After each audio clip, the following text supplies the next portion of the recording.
So one of the features I recently added to Mission Control was the ability to hold down a push to talk key and then actually navigate this user interface. So let me kind of demo this a little bit so you guys can see. I'll hide my face.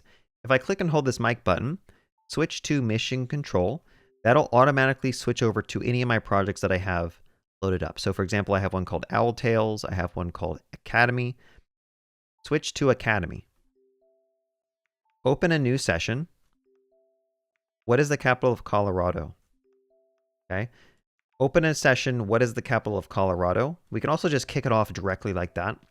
Open a codec session. What is the capital of Colorado? Again, you can specify the actual harness you want to kick off, and that'll just run it with whatever command you said. And the last thing I'll kind of demo, switch to SketchLab, run the project, open the browser, and there you go. So just from a couple of voice commands, you can basically control everything in this application because I added hotkeys to every single button. So when you use push to talk, inside the code, it actually just invokes a hotkey for you, which will load up the browser. It'll open up a new session. It'll switch projects, etc. Now, I will say that the way this works is not perfect. I am doing some heuristics to make it feel fast. We basically have a whisper model, the base model, embedded in this project so that when you hold down the key, it listens for your microphone. It passes out the whisper. Whisper sends back a transcript. And then that transcript, we do some like heuristics to read through and find keywords. We do fuzzy finding to try to figure out what command you're actually trying to stay. And if for whatever reason you're trying to open up a session, it's just not working, you could probably come in here to the voice command section in the settings. So as an example, run or stop the project. I'll just say YOLO. And then I should be able to go back and just say YOLO. And notice that it stopped. YOLO. And then it started again. Okay, so it's a very, very simple heuristic, but it's very fast. One approach I was thinking about taking was having the transcript passed to an LLM. The LLM could use an MCP tool to figure out what it needs to call in the app. But I felt like that was going to take like an extra 5 or 6 seconds. Even using HiQ or Composer 2.5, if there's ever any network latency, it's just not a very good user experience. So having this built in directly with heuristics is actually pretty nice. It seems like it's working pretty well. Anyway, so that's what I wanted to demo out. If you want to use Mission Control, it's free. Go check out the description. Go to agentsystem.dev. You can download this. It's free for you all, MIT license. How does this actually work? Let's go back to a diagram. Okay, so I asked Composer to generate a diagram for me. And as you can tell, this is the overall flow of how this works. It's pretty complex, okay? So the first step is we had to first gain access to the user talking into his microphone, okay?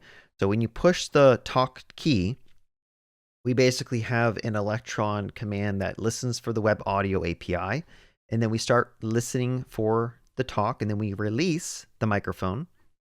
We get a WAV file, okay? We basically, from the start of you talking to the end of you talking, we get a WAV file, and then we need to pass that WAV file to actually get the transcripts. How exactly are we doing that?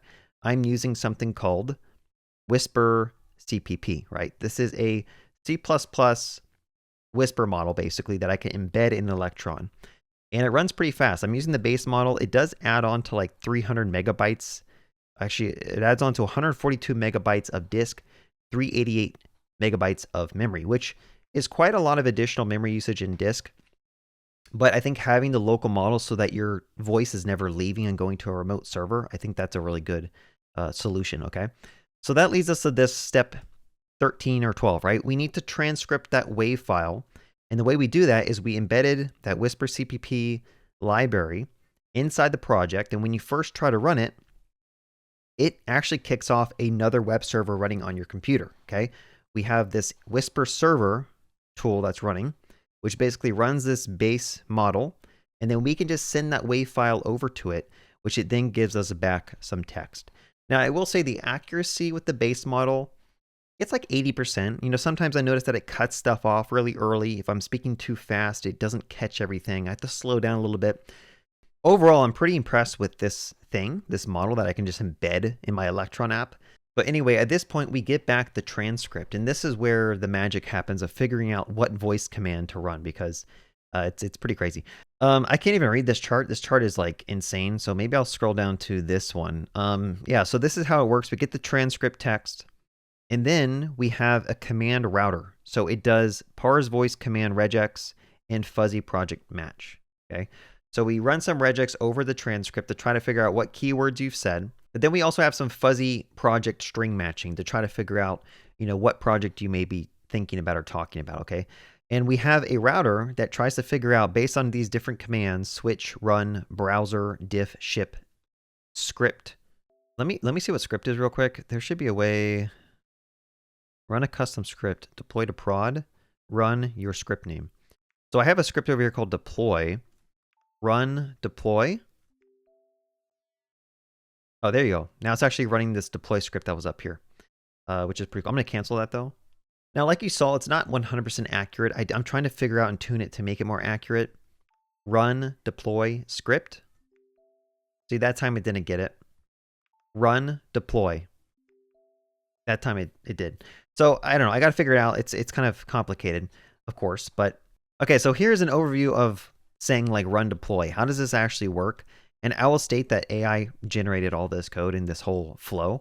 But I think understanding it at a high level could be useful. So you run the command deploy to prod, and it's going to basically try to match what you said to one of the scripts.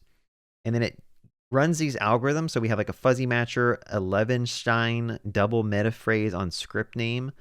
So basically we take the script name and we break it up into different like keywords, I believe, so that we can quickly match based on what you said. Then we get a confidence score of what you said, and then we try to just run it. And then we dispatch the voice run script. So we have a script ID that gets dispatched. There is an event bus in our project that the actual internals of mission control are listening for. And when the run script event comes in, we basically just run the script. And that's kind of similar to just clicking it up here. So if I just manually click this deploy button, which it's gone now, so let's go back here. If I clicked on this deploy button, again, you can have different scripts here. So like if you have YOLO, run YOLO, you'll see it also runs that YOLO script, which in this case doesn't really do anything. But that's kind of how that works at a high level. And again, this whole approach is being done for every single thing. We do the same type of fuzzy matching on what you said. What command are you trying to run? We dispatch an event internally on an event bus that gets picked up from a listener somewhere, which also then just runs what you've basically asked for. So a lot of stuff there, but the main takeaways from this video, I do think it's pretty cool that we can have voice models just basically directly embedded into your Electron apps. You don't have to use a third-party service. You can just use an open source model, and these work pretty fast, okay? So anyway, if you guys are interested in trying out Mission Control, go check out agentsystem.dev. This is where you can download it. You can go to download free. We have all the versions here, and you can also just go to the repo if you want to clone the code, play around with it, do whatever you want with it. Other than that, have a good day. Happy coding.